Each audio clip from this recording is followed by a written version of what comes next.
দেখুন ভাইয়া, আজকের রাতে একটু বেশি ঘনিষ্ঠ হওয়ার কথা যদি বলেন। আমার খুব ভয় লাগে। ড্রয়ার থেকে ছোট্ট একটা প্যাকেট বের করে টেবিলে রাখতে যেতেই নববধূ দৃষ্টির এমন কথা শুনে অভি একটু হেসে ফেল। কেমন বাচ্চাদের মতো কথা বলে মেয়েটা। অভি ঘুরে দাঁড়িয়ে নরম গলায় বল, কি বলছো এসব দৃষ্টি? আর স্বামী স্ত্রীর মাঝে তো সবই স্বাভাবিক, তাই না? দৃষ্টি চোখ নিচু করে বলল, তবুও আমি এসব করতে পারবো না। আমার ভালো লাগে না। আচ্ছা ঠিক আছে, ওসব এখন করতে হবে না বলে অভি চেয়ার টেনে দৃষ্টির সামনে বসল। দৃষ্টি কিছুটা ইতস্তত করে বলল, তাহলে ওই যে ড্রয়ার থেকে প্যাকেট বের করলেন, ওগুলো কেন? আমি জানি এগুলো কি কাজে লাগে, ভাবি একদিন বলেছিল। অভি হেসে বলল, যেভাবে তোমাকে ভাবি বলেছে, আমাকেও এক বন্ধু মজা করে দিয়েছিল। এর বেশি কিছু না। লাল শাড়িতে লাজুক মুখের দৃষ্টি যেন স্বর্গের কোনো অপ্সরা। তার চোখে এখনো ভয় আর অচেনা এক সংকোচ। গত বছর দুর্ঘটনায় মা বাবা হারানোর পর অভির মা বাবাই দৃষ্টিকে নিজের ঘরে তুলে নিয়েছিলেন, আর আজ তাদের ইচ্ছা পূর্ণ হয়েছে। অভি কিছুদিন হলো একটা বড় কোম্পানিতে চাকরি পেয়েছে। সুদর্শন, শান্ত স্বভাবের এই মানুষটিকে দৃষ্টি মন থেকে শ্রদ্ধা করে, কিন্তু হঠাৎ এত কাছে আসার কথা ভাবতেই বুকের ভেতর অদ্ভুত কাঁপুনি লাগে তার। ঘোমটার নিচে গরমে ও লজ্জায় ঘেমে যাচ্ছে দৃষ্টি।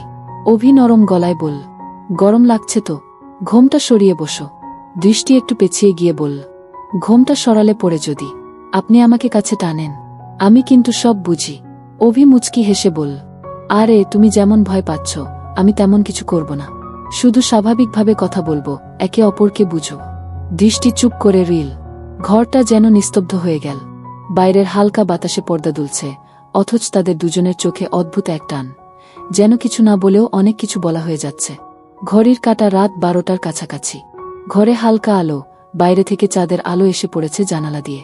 দৃষ্টি চুপচাপ বিছানার একপাশে বসে আছে, ঘোমটা কপাল থেকে খানিকটা নেমে এসেছে। হাতে কাচের চুড়িগুলো মৃদু শব্দ করছে, কিন্তু তার চোখে স্পষ্ট ভয় আর লজ্জা। অভি বিছানার অপর পাশে এসে বসল, কিন্তু খুব কাছে নয়। এভাবে চুপ করে থাকছ কেন? আজ তো আমাদের প্রথম রাত, কথা তো বলো। দৃষ্টি মাথা নিচু করল, জানি না কি বলব। সবকিছু আমার কাছে নতুন। অভি নরম গলায় বলল, নতুন বলেই তো ধীরে ধীরে অভ্যস্ত হয়ে উঠতে হবে। আমি তোমাকে কখনো জোর করব না, কিন্তু তোমাকে বুঝতে চাই। দৃষ্টি একটু অবাক হয়ে তাকাল অভির দিকে। তার চোখে যেন আন্তরিকতার এক আশ্বাস আছে। অভি মুচকি হেসে বলল, জানো, ছোটবেলা থেকেই তুমি অন্যরকম ছিলে আমার চোখে। শান্ত, ভদ্র, আর সবসময় সবার কথা ভাবতে। তোমাকে যখন প্রথম দেখি লাল রঙের ওড়নায়, মনে হয়েছিল যদি তুমি একদিন আমার জীবনের অংশ হও, তবে সেটা হবে আমার জন্য সবচেয়ে বড় পাওয়া। দৃষ্টির গাল হালকা লাল হয়ে উঠল। এত কথা আগে বলেননি কেন? বলিনি, কারণ ভয় ছিল। হয়তো তুমি আমার জন্য তৈরি নও। দৃষ্টি এবার মৃদু হেসে বলল, আপনি জানেন, আমি আপনাকে কখনো না বলতাম না, কিন্তু আজ হঠাৎ এত কাছাকাছি আসা, ভয় লাগছে। অভি আস্তে করে তার হাত ধরল। ভয় পাওয়ার কিছু নেই। কাছে আসা মানেই কিছু করে ফেলা নয়। কাছে আসা মানে তোমার চোখের দিকে তাকিয়ে তোমার ভেতরের কথা পড়া, তোমার হাতের উষ্ণতা অনুভব করা। দৃষ্টি অবাক হয়ে দেখল, অভির হাত একদম উষ্ণ, কিন্তু শক্ত করে ধরা নয়, শুধু এক আশ্বাসের মতো। বাইরে হালকা বাতাসে পর্দা দুলছে, আর ঘরের ভেতর নীরবতার মাঝেও এক ধরনের রোমাঞ্চ ছড়িয়ে পড়েছে। দৃষ্টি ধীরে ধীরে স্বস্তি অনুভব করছে। দৃষ্টি, আজ আমরা শুধু কথা বলব। চাইলে তোমার ছোটবেলার গল্প শোনাও, কিংবা আমার প্রথম চাকরির দিনের গল্প শোনো। দৃষ্টি একটু হেসে বলল, আপনি নিশ্চিত কিছুই করবেন না? অভি মজা করে বলল, কিছু করব না বলিনি, বলেছি তোমার অনুমতি ছাড়া কিছু করব না। দৃষ্টি লাজুকভাবে মুখ ফিরিয়ে নিল, কিন্তু ঠোঁটের কোণে হাসি ফুটে উঠল। ঘরের ভেতর যেন এক মিষ্টি খেলা শুরু হয়ে গেল। চোখের চাওয়া, হাসির আড়ালে লুকানো সংকেত, আর এক অদ্ভুত টান, যা তাদের ধীরে ধীরে একে অপরের দিকে নিয়ে যাচ্ছে। বাইরে মাঝরাতের নীরবতা। দূরে কোথাও কুকুরের ডাক শোনা যাচ্ছে, আর মাঝে মাঝে রাস্তার বাতির নিচে পতঙ্গ উড়ছে। ঘরের ভেতর দৃষ্টি ও অভি এখনো পাশাপাশি বসে আছে, কিন্তু এখন তাদের মধ্যে দূরত্ব আগের চেয়ে কম। অভি আস্তে করে বলল, দৃষ্টি, তোমার চোখের দিকে তাকালে মনে হয় তুমি হাজার কথা লুকিয়ে রেখেছ। দৃষ্টি লাজুকভাবে বলল, সব কথা মুখে বলা যায় না, কিছু কথা চোখেই বলা ভালো। অভি মুচকি হাসল, তাহলে আজ শুধু চোখ দিয়ে কথা বলি। দৃষ্টি এক মুহূর্তের জন্য অভির চোখের দিকে তাকাল, তারপর তাড়াতাড়ি মুখ ফিরিয়ে নিল। না, থাক, তাতে আপনি আবার কিছু ভেবে বসবেন। কিছু ভাবলে কি দোষ হবে? অভির গলায় মজার সুর, কিন্তু চোখে ছিল গভীর আন্তরিকতা। দৃষ্টি এবার হালকা হেসে ফেল, দোষ না হলেও আমি এখনো প্রস্তুত নেই। অভি ধীরে ধীরে তার কাছে এগিয়ে এল, কিন্তু কোনো তাড়াহুড়ো নেই। প্রস্তুত না হলে আমরা অপেক্ষা করব। তবে তোমার ভয়টা দূর করতে পারি, যদি তুমি অনুমতি দাও। দৃষ্টি অবাক হয়ে তাকাল। ভয় দূর করবেন কিভাবে? অভি নরম গলায় বলল, তোমার হাতটা ধরব, ঠিক আগের মতো। আর কিছু না। দৃষ্টি কিছুক্ষণ ভেবে মাথা নাড়ল। অভি তার হাত ধরল, আঙুলের ফাঁকে আঙুল জড়িয়ে দিল। সেই স্পর্শে দৃষ্টি শরীরের ভেতর হালকা শিহরণ টের পেল। দেখো, এটা তো কষ্টের কিছু নয়, তাই না? অভি বলল। দৃষ্টি চুপ করে রইল, কিন্তু তার ঠোঁটের কোণে আবারও লাজুক হাসি ফুটে উঠল। হঠাৎ বাইরে হালকা বৃষ্টি শুরু হলো। জানালা দিয়ে ঠান্ডা বাতাস এসে ঘরে লাগল। অভি উঠে গিয়ে জানালার পাশে দাঁড়াল। এসো, বাইরে দেখো, কত সুন্দর লাগছে। দৃষ্টি ধীরে ধীরে উঠে এসে জানালার পাশে দাঁড়াল। বাইরে অন্ধকার, আকাশে বিদ্যুতের ঝলকানি, গায়ে বৃষ্টির হালকা ফোঁটা লাগতেই দৃষ্টি কেঁপে উঠল। অভি মুচকি হেসে তার কাঁধে হালকা হাত রাখল। ভয় পেও না, আমি আছি। দৃষ্টি চুপ করে দাঁড়িয়ে থাকল, কিন্তু বুকের ভেতর অদ্ভুত এক উষ্ণতা অনুভব করল। এই মুহূর্তে যেন ভয় আর লজ্জা মিলেমিশে এক নতুন অনুভূতি জন্ম দিচ্ছে, যা তাদের ধীরে ধীরে একে অপরের খুব কাছে টেনে আনছে। বৃষ্টি তখন আরও জোরে পড়ছে। জানালার কাছে ফোঁটা জমে যাচ্ছে। মাঝে মাঝে বিদ্যুতের আলোয় বাইরে ঝাপসা শহর দেখা যায়। দৃষ্টি জানালার ফাঁক দিয়ে বৃষ্টির গন্ধ টেনে নিচ্ছে, কিন্তু বুকের ভেতর ধুকপুকানি এখন বৃষ্টির শব্দের চেয়েও জোরে শোনা যাচ্ছে। অভি একটু পাশ ঘেঁষে দাঁড়াল। তার গায়ের উষ্ণতা দৃষ্টির কাঁধে এসে লাগতেই দৃষ্টি থমকে গেল। ঠান্ডা লাগছে? অভির কণ্ঠে ছিল মোলায়েম সুর। না, মানে। দৃষ্টি কথাটা শেষ করতে পারল না। অভি ধীরে ধীরে তার ওড়নার একপাশ কাঁধে টেনে দিল, যেন ঠান্ডা বাতাস থেকে আড়াল করে দিচ্ছে। দৃষ্টি অবাক হয়ে তাকাল। চোখে কোনো দুষ্টুমি নেই, শুধু এক ধরনের কোমল যত্ন। দৃষ্টি, অভি আসতে বলল, তোমাকে ভয় পাইয়ে দিতে চাই না, কিন্তু তোমার এই লাজুকতা, জানো, এটা আমার কাছে সবচেয়ে সুন্দর জিনিস। দৃষ্টি চোখ নামিয়ে নিল। তার আঙুলগুলো কাচের ধারে হালকা নকশা কাটছে, কিন্তু মনটা যেন কোথাও হারিয়ে গেছে। হঠাৎ বাইরে বজ্রপাত হল। দৃষ্টি হালকা চমকে অভির দিকে আরও সরে এল। অভি সেই সুযোগে তার দুই হাত নিজের হাতে নিল। দেখো, আমি বলেছিলাম না, ভয় পেও না, আমি আছি। দৃষ্টি এবার চোখ তুল। তাদের চোখ দুটো এক মুহূর্তের জন্য আটকে গেল।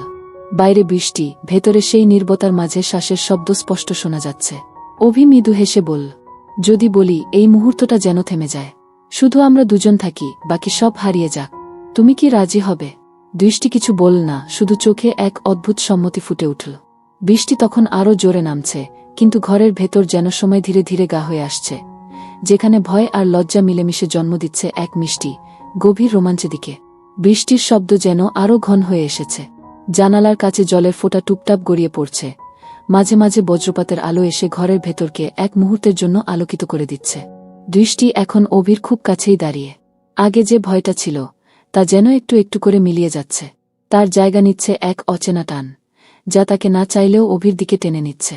অভি নরম গলায় বলল, আজ তোমাকে দেখে মনে হচ্ছে তুমি ভয় পেয়ে থাকলেও আমার উপর বিশ্বাস রাখতে শুরু করেছ। দৃষ্টি চোখ নামিয়ে ফিসফিস করে বলল, বিশ্বাস তো আছে, শুধু মনে হয় সবকিছু খুব হঠাৎ হয়ে যাচ্ছে। অভি ধীরে ধীরে তার হাত ধরল। এবার আর দৃষ্টি হাত সরাল না। জানালার বাইরে বৃষ্টি, ভেতরে তাদের শ্বাসের শব্দ মিশে যাচ্ছে। দৃষ্টি, আমি তোমার হাত ছাড়ব না, যতক্ষণ না তুমি নিজে ছাড়তে বলো। অভির কণ্ঠে ছিল দ্বিধা, কিন্তু তাতে ছিল একরাশ কোমলতা। দৃষ্টি মাথা তুলল, অভির চোখে চোখ রাখল। এই দৃষ্টিতে কোনো ভয় নেই, বরং যেন কৌতূহল মিশে আছে। অভি মৃদু হাসল।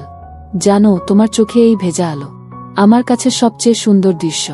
দৃষ্টি কিছু বলতে যাচ্ছিল, কিন্তু ঠিক তখনই বিদ্যুতের শব্দে চমকে উঠে একটু সরে এসে অভির বুকে ঠেকল। অভি থামাল না, শুধু আস্তে করে তার ওড়নার প্রান্ত ঠিক করে দিল, যেন ঠান্ডা না লাগে। বৃষ্টি তখন জানালায় আছড়ে পড়ছে, কিন্তু ঘরের ভেতরে নীরবতা আরও গভীর হয়ে উঠছে। অভি ধীরে ধীরে বলল, দৃষ্টি, যদি বলি আজ আমরা কিছু কথা জমা রাখব না, সব খুলে বলব, তুমি কি রাজি? দৃষ্টি হালকা মাথা নাড়ল। রাজি, কিন্তু আগে আপনি বলুন। অভি নরম গলায় নিজের অনুভূতির কথা বলতে লাগল, কিভাবে ছোটবেলা থেকে দৃষ্টিকে ভিন্নভাবে দেখেছে, কিভাবে তাকে হারানোর ভয় সবসময় মনে ছিল। দৃষ্টি একদম চুপ করে শুনছিল, যেন প্রতিটা শব্দ নিজের ভেতরে টেনে নিচ্ছে। একসময় অভি থামল, তার হাত থেকে আলতো করে দৃষ্টির আঙুলগুলো জড়িয়ে ধরল। এবার তোমার পালা। দৃষ্টি ধীরে বলল, আমি ভয় পাই, কিন্তু আপনার কাছে থাকলে সেই ভয় কমে যায়। আমি জানি না এটা ভালো নাকি খারাপ, তবে আজ মনে হচ্ছে যদি সারা জীবন এমনই থাকে, আমি খুশি থাকব। অভি তার চোখের দিকে গভীরভাবে তাকাল। এই চোখের ভেতরে যে কথা, তা কোনো শব্দে বোঝানো যায় না। বৃষ্টি তখনও পড়ছে, কিন্তু তাদের ভেতরে যেন অন্য এক স্রোত বইছে, যা লজ্জা, ভয় আর মিষ্টি রোমাঞ্চে ভরা। বৃষ্টি তখন একটু থেমেছে, কিন্তু জানালার কাছে এখনও ফোঁটা গড়িয়ে পড়ছে। ঘরের বাতাসে এক অদ্ভুত ভারী নীরবতা। হঠাৎ দৃষ্টি যেন কেঁপে উঠল। অভি অবাক হয়ে তাকাল। কি হয়েছে? দৃষ্টি কিছু বলল না, শুধু একদম সাদা হয়ে যাওয়া মুখে তাকিয়ে রিল দরজার দিকে। দৃষ্টি, বলো তো কি হয়েছে? না, কিছু না, দৃষ্টি গলা শুকিয়ে যাওয়া স্বরে বলল, কিন্তু চোখে ভয় পরিষ্কার। অভি কাছে এগিয়ে আসতেই হঠাৎ দৃষ্টি জোরে চিৎকার করে উঠল। কেউ আছেন? প্লিজ।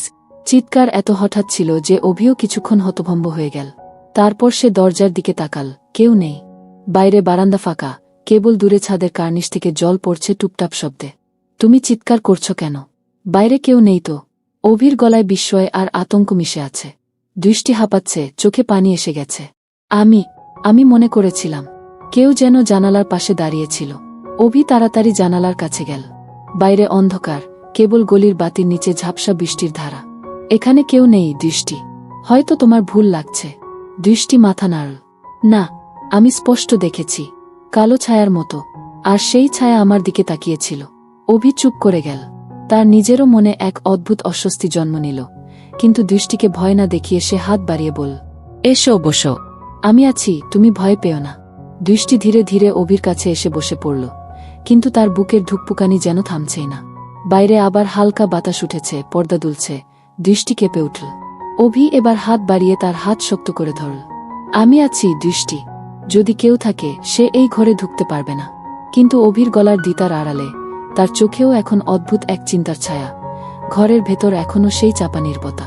বাইরে বৃষ্টি প্রায় থেমে এসেছে, শুধু মাঝে মাঝে ছাদের কোণা থেকে জল পড়ার টুপটাপ শব্দ শোনা যাচ্ছে। দৃষ্টি অভির হাত শক্ত করে ধরে আছে। তার আঙুলের ঠান্ডা স্পর্শ অভিকে বুঝিয়ে দিচ্ছে সে এখনও ভয় কাটিয়ে উঠতে পারেনি। অভি মৃদু গলায় বলল, শোনো, হয়তো তুমি ভুল দেখেছ। কালো ছায়া জানালার পাশে, এগুলো মাঝে মাঝে চোখে ধোকা দেয়। দৃষ্টি ধীরে মাথা নাড়ল। না অভি, আমি ভুল করিনি। সেই ছায়া একদম স্থির হয়ে দাঁড়িয়েছিল। আমি বুঝতে পারছিলাম কেউ আমার দিকে তাকিয়ে আছে। অভি একটু থেমে তার দিকে তাকাল। দৃষ্টির চোখে এক অদ্ভুত মিশ্র অনুভূতি, ভয়, কৌতূহল আর কিছুটা অনিশ্চয়তা। আচ্ছা, যদি সত্যিই কেউ থাকে, তাহলে আমরা দরজা জানালা সব বন্ধ করে দেব। অভি উঠে গিয়ে জানালার ফাঁকটা বন্ধ করল, পর্দা টেনে দিল। দৃষ্টি ধীরে ধীরে বিছানায় বসল, কিন্তু তার দৃষ্টি বারবার সেই জানালার দিকেই চলে যাচ্ছে। অভি এসে তার পাশে বসল। দৃষ্টি, আমি তো আছি, তোমার ভয় পাওয়ার কোনো কারণ নেই। দৃষ্টি চুপ করে রইল, তারপর হঠাৎ নরম স্বরে বলল, জানো, আমি প্রথমবার এত ভয় পাচ্ছি না। আজ আমার মনে হচ্ছে তুমি পাশে থাকলে আমি নিরাপদ। অভি মৃদু হাসল। তাহলে ভয়টা আমাদের কাছে আসার একটা কারণ হয়ে গেল। দৃষ্টি একটু লজ্জা পেয়ে মুখ ফিরিয়ে নিল, কিন্তু তার ঠোঁটের কোণে মৃদু হাসি ফুটে উঠল। অভি আলতো করে তার হাত নিজের হাতে নিল, উষ্ণতা দিতে লাগল। ঠিক তখনই দূরে কোনো জানালার গ্রিলে যেন ধাতব শব্দ হল। দুজনেই থমকে গেল। অভি তাকাল দরজার দিকে, দৃষ্টি আবার চুপচাপ অভির হাতে আরও আঁকড়ে ধরল। বাইরে অন্ধকারে যেন কেউ দাঁড়িয়ে আছে, নাকি এটা শুধু বাতাসের খেলা? অভি তার কণ্ঠ ধীর করে বলল, দৃষ্টি, আমি আছি, যতক্ষণ আমি আছি তোমার কিছু হবে না। দৃষ্টি এবার কোনো উত্তর দিল না, শুধু তার মাথা অভির কাঁধে হেলিয়ে দিল। ঘরের ভেতর ভয় আর এক মিষ্টি রোমাঞ্চের অদ্ভুত মিশ্র অনুভূতি ছড়িয়ে পড়ল। ঘরটা বেশ সেদিনের মতো অন্ধকার, জানালা বন্ধ, আর জানালার বাইরে ঝড় বৃষ্টি থেমে গেছে। কিন্তু দৃষ্টির হৃদয়ের ভিতর এক অদ্ভুত উত্তেজনা কাজ করছে, যা সে আগে কখনো অনুভব করেনি। হঠাৎ অভি কানে এক অদ্ভুত শব্দ শুনল। দূর থেকে যেন কোনো ফিসফিসানির মতো শব্দ আসে। সে দৃষ্টির হাত ধরে উঠে দরজার কাছে গেল। দুজনে একসাথে দরজা খুলে বাইরে তাকালো, কিন্তু কিছুই দেখা গেল না, শুধু রাতে গা অন্ধকার আর কেবল বাতাসের মৃদু শব্দ। দৃষ্টি ধীরে বলল, হয়তো সবই আমার কল্পনা ছিল, হয়তো আমি একা ভয় পেয়েছিলাম। অভি একদিকে হাসল, একদিকে বলল, কল্পনা বা বাস্তবতা যাই হোক, আজ রাতে তোমার পাশে থাকতে পেরে ভালো লাগলো। দৃষ্টি তখন একটুখানি হাসল, সেই লজ্জা ও শিহরণ মিশানো হাসি, যা অভির হৃদয় ছুঁয়ে গেল। বিছানায় ফিরে এসে অভি বলল, জীবনে যত রহস্যই থাকুক, আমরা একসাথে থাকলে সব পারব। দৃষ্টি চোখ বন্ধ করে বলল, আমি জানি, আর আজ থেকে আমি আর ভয় পাব না। ঘরের ভিতরে তখন এমন এক শান্তি নেমে এল, যা দুইজনের মধ্যে নতুন এক বন্ধনের সূচনা করল। আপনাদের সবাইকে অনেক ধন্যবাদ এই গল্পটি শোনার জন্য। যদি আপনাদের ভালো লাগে, তাহলে নিচে লাইক দিতে ভুলবেন না। নতুন গল্প পেতে সাবস্ক্রাইব করুন আর শেয়ার করুন বন্ধুদের সাথে। আপনাদের ভালোবাসা আর সাপোর্ট ছাড়া আমরা এগোতে পারব না। পরের গল্পে আবার দেখা হবে, তখন পর্যন্ত ভালো থাকুন, নিরাপদ থাকুন।